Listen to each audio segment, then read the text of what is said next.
Right, Cricket South Africa players, staff and the general public are gathering at Joy-Jozi in Rosebank, and this is to watch their beloved Proteas take on India in the final of the ICC Women's Cricket World Cup. Stacey Holland is monitoring all the euphoria and excitement ahead of this important match. Stacey, a very good morning to you. Take us through what's happening where you are now. More nervous when it was sacrificed.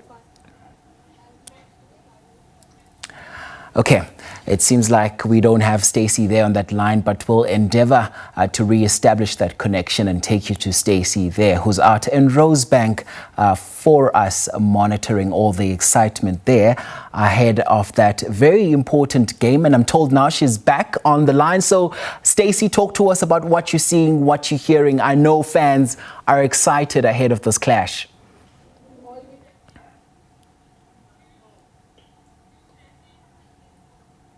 So it's the 2025 ICC Women's Cricket World Cup. It's been jointly hosted by India and Sri Lanka. And so India had that historic semi-final against Australia. As I mentioned earlier on, if you tuned into the show earlier on, it's the first time in history that the Women's World Cup has not featured Australia or England. It's also historic for South Africa. It's the first time we made it to a final. So we've achieved that goal proper. However, now we are in the final and we're ready to make history again. Hopefully, if we lift that trophy, it will be the first time that the South African women's cricket team has ever done that. Laura Wolfart and Mandla Mashimbi are obviously speaking to the team, encouraging them. They didn't start out this tournament on great footing. They lost to England 69 all out, but things changed thereafter. They found winning ways, and then they faced another obstacle and another hiccup with Australia, but they managed to bounce back again. And so we're relying on whatever it is that they've been saying to each other in the change room, whatever it is they've been digging deep into. We spoke to all-rounder Chloe Tryon early on in the week, and she said they've been just taking it one day at a time, putting one foot in front of the other, and that's how they're approaching this. So we know that the toss is at 11:30 South African time. If I look at the time now, it's 11 o'clock, so it's just under half an hour. It's going to be 3 o'clock in Navi in Mumbai. However, we are expecting heavy rainfall. What does that mean for the match? We're not too sure yet. We perhaps are expecting interruptions. There is a reserve day that's been earmarked to ensure that we do have a result and we do have a final there, but we haven't heard anything just yet. To my left, I do have a TV screen that's showing us what's happening in the pre-match analysis and interviews.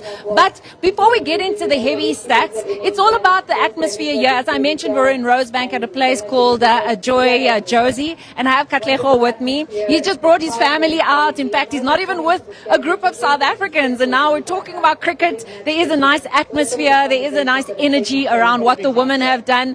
It also speaks to why we love sport and what it does for South Africans, right? It's unifying. Absolutely. No. Big shout out to the ladies. You know, they were underdogs in the beginning. We didn't know they were going to make it, and we're all surprised. I'm surprised. They're through to the final, and we're backing the girls 150%. Shout outs. It's coming home, baby. So you've got friends that are here from Norway. Do they watch cricket? Were they cricket fans at all or not? No, the weather there and the climate there doesn't really... It's not a game that they... It's not their thing. They're into like skiing and long distance skiing and things like that. All those Winter Olympic sports. 100%. Swimming, handball, and they're into football. Shout out to Holland, one of the best in the game. But yeah, no, cricket's like a foreign idea for them. So when they heard about the women making it into the final, what are some of the feedback that they gave you? Well, it's pretty cool. It's dope vibes because one thing that's nice about cricket is if you're not into the sport, but you go to if you're not into the sport, but you go to the events, it's big vibes and everyone like just vibes, and they get into it really quickly. Did you grow up watching cricket or playing cricket? My homies in Soweto played a lot of cricket. I didn't play as much, but in Soweto we play like street cricket a little bit, and I would always go to the matches, and it's big vibes. Makaya Ntini, when he was like in his like peak days, that was when I was sort of like Yes, of course. What about the fact that like the trajectory for the women was a little bit slow, but now it's reaching that critical mass where we're having record-breaking viewership. More people are talking about the fact that the women Proteas are now in the final. What do you think about the evolution of the women's game? I think it's dope. I think everything from like women's golf to like banyana to like the box, the women's Springboks to the women's Proteas. It's dope because I think they're doing better and everyone's supporting them more. Yes. So it's great for South African sport, generally speaking. Like the sports are representing. I think the politicians need to pay attention to what the... Right?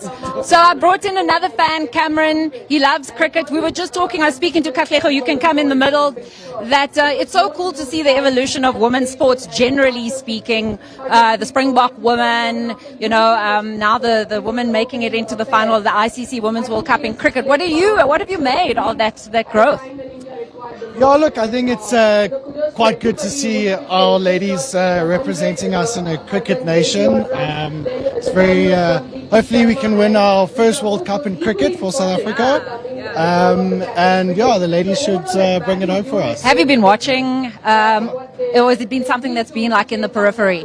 Yeah, I've been following it from the get-go. I think obviously the first game when we lost against England was quite disappointing, but we've really come back and yeah, I think we can win it today. I chatted to Chloe Tryon earlier in the week and I just asked, like, what has Coach Mandla been saying to you guys? Because you had that last 69 all out, then you found winning ways, then Australia came in, they're the defending champions. We managed to make it to the final. What do you think he was speaking to them about in terms of strategy, you know, getting the balance right? It's on the subcontinent, India and Sri Lanka, there's so much at stake. Look, I think one game at a time. I think I think obviously like from there's always games that you'll lose, but just staying positive. And obviously we came back in the semi-final, and yeah, let's see. Did you play cricket at school? I did play cricket at school. Were there females and girls playing cricket at that time? In primary school, yes, but as we went into high school, not really. Not really. So it's really cool to see the growth of the women's sport to at this level. Yeah, absolutely. I think also we were talking about it earlier, like how the cricket, because we're doing well and we made it to final, it obviously also helps women's sports as well when we come up to the... So yeah. Your table back there, did you come to watch the women's game, or it just so happened that it's so cool that you came out for lunch and you're going to watch cricket? Yeah, we actually came for a friend's birthday. We all had a big night last night, so the celebrations continue. Celebrations continue.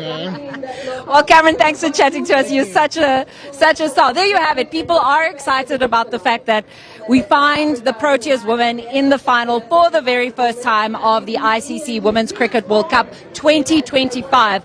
It has been hosted in Navi, Mumbai in India, 3 p.m. in Indian time, but it's 11:30 a.m. South African time. In about 15 minutes, we're expecting the toss to occur. What's going to happen? We're not really sure. We're watching that weather. We'll also bring you some analysis and some insight from some of our expert guests a little bit later on. So from me, Stacey Holland, it's back to you, Mkolisi, in the studio.